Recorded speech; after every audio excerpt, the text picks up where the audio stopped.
March 31, 2025 இன்றைய வேத வசனம் யோவான் 11:40. இயேசு அவளை நோக்கி, நீ விசுவாசித்தால் தேவனுடைய மகிமையை காண்பாய் என்று நான் உனக்கு சொல்லவில்லையா என்றார். Today's Bible verse John 11:40. Jesus said to her, Did I not tell you that if you believed, you would see the glory of God? ஜெபம், பிரேயர். எங்களை அதிகமாய் நேசிக்கும் எங்கள் அன்பின் பரலோக தகப்பனே, அப்பா, இன்றைய நாளிலும் கூட நீர் கொடுத்த இந்த வாக்கு தத்தத்திற்காக உமக்கு நன்றி செலுத்துகிறார். ராஜா, இப்பொழுது இறங்குவீராக. நீ விசுவாசித்தால் தேவனுடைய மகிமையை காண்பாய் என்று நான் உனக்கு சொல்லவில்லையா என்று சொல்லியிருக்கின்றேன் தகப்பனே. கர்த்தாவே, நீங்கள் சொல்லியிருக்கீங்க ராஜா. இன்றைக்கு கூட எங்களுக்குள்ள ஆவியானவர் இந்த விசுவாசங்கள் குறைந்து கொண்டே இருக்கேன் தகப்பனே. இப்பொழுது கூட இறங்கு ராஜா. ஆவியானவரை இந்த விசுவாசத்தை எங்கள் மேலே நிரப்புங்க ராஜா. மேல் மாத்திரம் நாங்கள் விசுவாசமாய் இருக்கும்படி, நம்பிக்கையாய் இருக்கும்படி, அப்போ ஞானமாய் நடக்கும்படியான அந்த ஞானத்தை ஊற்றுங்க என் தகப்பனை. ஆவியானவர் எப்பொழுது இறங்கும் ராஜா. ஆவியானவர் எங்கேயோ உங்கள் விடுதலை உண்டு. இப்பொழுது இறங்கும் என் தகப்பனை, இறங்கும் ராஜா. இன்றைக்கு கூட அப்போ அநேக பேருக்கு அநேக வியாதிகள், வருத்தங்கள், துன்பங்கள், வேதனைகள், துக்கங்கள், அவமானங்கள், இன்னும் கூட மரித்த நிலைமையில் இருக்கிற சரீரங்கள், ஆவியானவரே, ஒவ்வொன்றையும் கரத்தில் ஒப்பு கொடுக்குறேன் தகப்பன. அன்பு மகனே, மகளே, சகோதரியை, சகோதரனே, துதிங்க, செபிங்க. இன்றைக்கு உங்களை ஒப்பு கொடுங்க. மரித்த நிலைமையில் இருக்கிற எல்லா உறுப்புகளும் ஆண்டவர் இன்றைக்கு நிச்சயமாய் உயிர்ப்பிப்பார். வியாதியில் இருக்கீங்க, கேன்சர் வியாதியா, கிட்னி வியாதியா, இருதய நோய்களா, இன்னும் அநேக வியாதியில் நீங்கள் கஷ்டத்தோடு, வேதனையோடு, துக்கத்தோடு இருக்கீங்களா? இன்றைக்கு உங்களை ஆண்டவர்கிட்ட ஒப்பு கொடுங்க. நிச்சயமாய் நீங்கள் விசுவாசத்தீங்கன்னா நிச்சயமாய் தேவனுடைய மகிமையை ஆண்டவர் நிச்சயமாய் உங்கள் மேலே பெருக செய்வார். விசுவாசத்தோடு துதிங்க, ஜெபிங்க. ஆவியானவரே, இப்பொழுது இறங்க ராஜா. எங்களுக்குள்ள விசுவாசத்தை நிரப்புங்க ராஜா. ஆபிரகாமை போல விசுவாசிக்க, ஈசாக்கை போல விசுவாசிக்க ஆசீர்வதிங்க. இன்னும் கூட அப்பா, மாத்தாள், மரியாள் உங்களை விசுவாசித்தார்களே.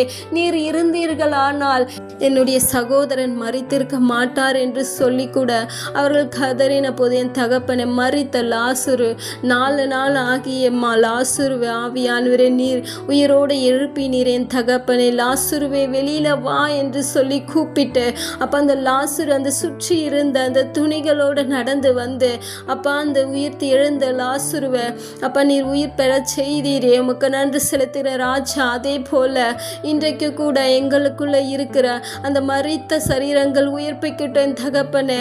அப்பா, வியாதியில் இருக்கிற இந்த வியாதி குணமாகாது, இந்த வியாதி அவ்வளோதான் சொல்லிட்டு கூட அநேக பேர் கவலையாக இருக்கலாம். கேன்சர் வியாதியில் இருக்கலாம். இந்த வியாதியினால் அவர்களுக்கு அநேக துன்பங்கள், வேதனைகள், துக்கங்கள், அவமானங்கள்னு சொல்லி கூட அநேக வேதனையில் இருக்கலாம். இன்றைக்கு கூட அந்த கேன்சர் வியாதியிலிருந்து விடுதலை கொடுப்பீராக.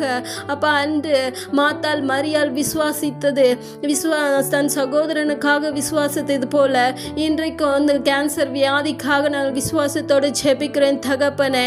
இன்றைக்கு விடுதலை கொடுப்பீராக. இயேசுவின் நாமத்தில் விடுதலை கொடுப்பீராக. அவர்கள் விசுவாசித்த போது அன்றைக்கு மரித்த லாசருவை உயிர் தெழுப்பின என் தேவன், இன்றைக்கு நீர் உயிரோடு இருக்கின்றேன் தகப்பனே. நான் இருக்கிறவராகவே இருக்கின்றேன் என்று சொன்னீரேன் தகப்பனே. இப்பொழுது இறங்கோ. எல்லா கேன்சர் வியாதியிலிருந்து விடுதலை கொடுங்க இயேசுவின் நாமத்தில். இருதய வியாதியிலிருந்து விடுதலை கொடுங்க. கிட்னி வியாதியிலிருந்து விடுதலை கொடுங்க. ஆவியானவர் இப்பொழுது இறங்கோ ராஜா. நல்லவரே, வல்லவரே, உமக்கு நன்றி செலுத்துகிற ராஜா. இன்னும் கூட ஆவியானவரே, இருதயங்கள்ல அநேக உறுப்புகள் மரித்து போய் நிலைமையில இருக்கலாம். இன்றைக்கு கூட அதெல்லாம் உயிர்ப்பிக்க போகின்றீரே. உமக்கு நன்றி செலுத்துகிறேன் தகப்பன. அன்பு மகளே, விசுவாசத்தோடு ஜெபிங்க, துதிங்க. ஆவியானவர் இன்றைக்கு நிச்சயமா உங்களுக்கு விடுதலை கொடுப்பாரு. விசுவாசித்தீங்கன்னா தேவனுடைய மகிமையை காண்பீங்க. ஆவியானவரை இப்பொழுது இறங்க என் தகப்பனை. ஒவ்வொருவரும் விடுதலை பெற்றுக்கொள்ளுங்க இயேசுவின் நாமத்தில். இறங்க ராஜா. நேற்றும் என்றும் மாறாத எங்கள் நல்ல தகப்பனே, சர்வ வல்லமையுள்ள தேவன் நீர் அல்லவு கத்தாவே. இன்றைக்கு விடுதலை கொடுங்க இயேசுவின் நாமத்தில். விடுதலை பெற்றுக்கொள்ளுங்க. ஆவியானவரை இப்பொழுது நிரப்புங்க ராஜா. என்னோடு கூட சேர்ந்து செபித்து கொண்டு இருக்கின்ற ஒவ்வொருவருக்கு விடுதலை கொடுப்பீராக இயேசுவின் நாமத்தில் துதிக்கிறேன் தகப்பனே. அன்பு மகளை, சகோதரியை பெற்றுக்கொள்ளுங்க. விடுதலை பெற்றுக்கொள்ளுங்க. சகோதரனை விடுதலை பெற்றுக்கொள்ளுங்க இயேசுவின் நாமத்தில். அப்பா, இன்றைக்கு கூட அப்பா விசுவாசத்தோடு ஜெபித்த ஒவ்வொருவருக்கும் ஆவியானவரை விடுதலை கொடுத்தீரே, உமக்கு நன்றி செலுத்துகிறேன் தகப்பனே. எங்களை தாத்தியும் கரத்தில் ஒப்பு கொடுக்கிறாப்பா. மேய்ப்பர் இயேசு கிறிஸ்துவின் வழியை வேண்டிக் கொள்கிறேன் நல்ல ஜீவனுள்ள பிதாவே. ஆமேன்.